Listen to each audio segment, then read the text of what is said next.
Kailangan nating makita kung may nagkalat pang mga tao na naapektuhan ng kapangyarihan ni Gargan. Ngunit napakatahimik dito, Tera. Tila walang naganap na kababalaghan.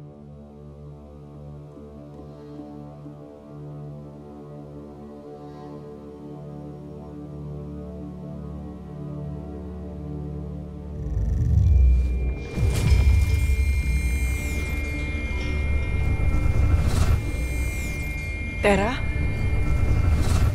Sundan niyo ako. Dea.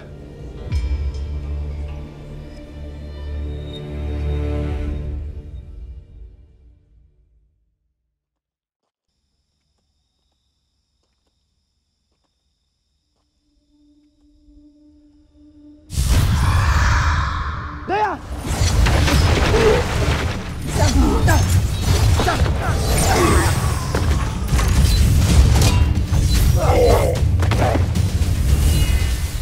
Sino ang bumuhay sa inyo?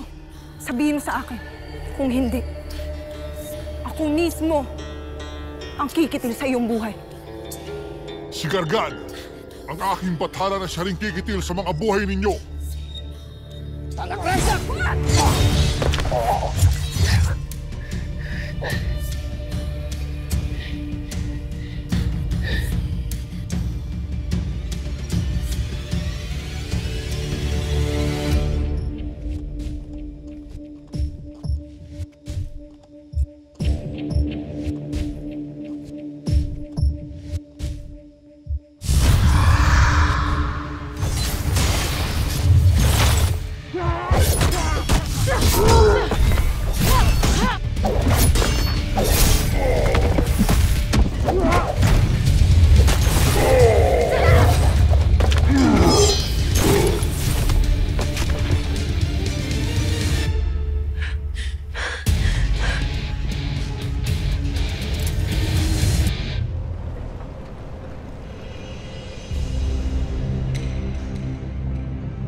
Maaari may mga halimaw pa sa loob ng buhay. Kaya nga gawin na natin yung inutos sa atin ni Bataluman. Ngayon na, Mira.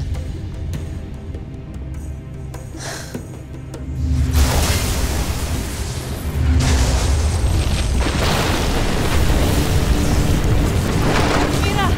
Anak! Nasaan kayo? Pagtulungan niyo ako! Kuya mo yun. Sa sekto!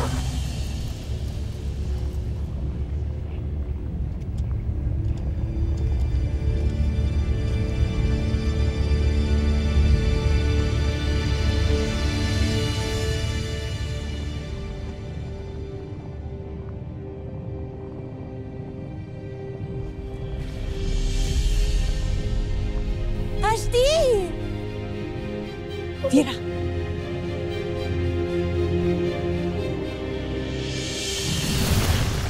Bakit mo pinasang ang huling kawal ng Meneave? Bakit, Dea? Ano pa bang mapapala natin sa isang tulad niya? Maaari natin siyang magamit bilang susi sa paghahanap kay Gargan. Ngunit tama ka. Ngayong patay na siya ay wala na tayong mapapala pa sa kanya. Sadyang mapusok at padalos-talos ang iyong pagpatay, Damos. Kung tungkol na naman ito sa iyong ina, Dea, hindi ko na nais pang makipagtalo. Kahit paulit-ulit mo akong sumbatan, kailanman ay hindi na muling mabubuhay pa ang iyong ada. Husto na ang alitang ito. Hindi ba kayo nahihiya sa mortal na nag-aalaga sa atin? Hindi ito ang tamang panahon para rito. Huwag nating pairalin pa ang bugso ng ating mga damdamin. Ang dapat ay ang lahat tayo ay magpahupa na muna ng galit para makapag-isip tayo ng tama. Sa ngayon, ang mabuti pa ay magpahinga na muna kayo. May kailangan pa akong puntahan.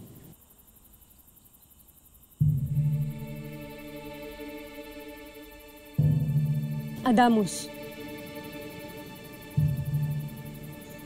Flamara.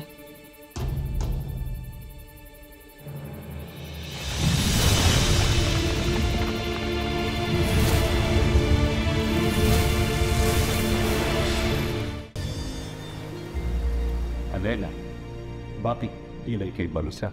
Hindi ko maiwasang mag-alala, Ato, sa sinabi ni Nunong Imaw na may bago at dating mga kaaway na paparating. Natalo niyo na dati si Habon at si Ether na isang bathaluman. Kaya't naniniwala akong madadaig niyo sila.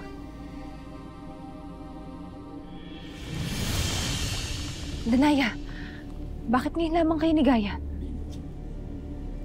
Nais kong malaman mo na napanaginipan ko ang pasneyang si Perena. At ano ang iyong panaginip? Isang kahindik-hindik.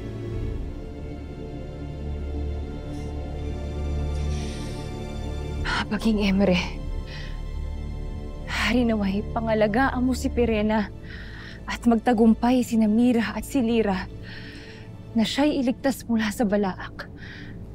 Pangalagaan? Iligtas? Kumakampi ka na ngayon kay Perena.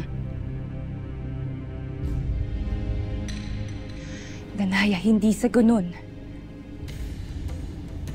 Hindi ko maiwasang isipin na kapatid pa rin natin si Perena. Kapatid? Hindi ko siya kapatid. Ikaw, Alena, magtapat ka nga sa akin. May malaking inililihim ka rin ba sa akin?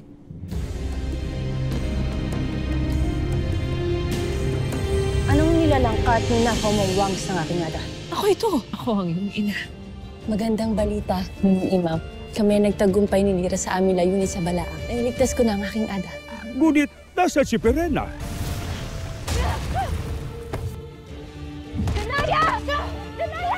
Isa kang kasumpasumpang kapatid! Mga tinig sa ating mga lalamunan ng mga sangre na hayaan mo kami ni Olga nang humarap sa kanila.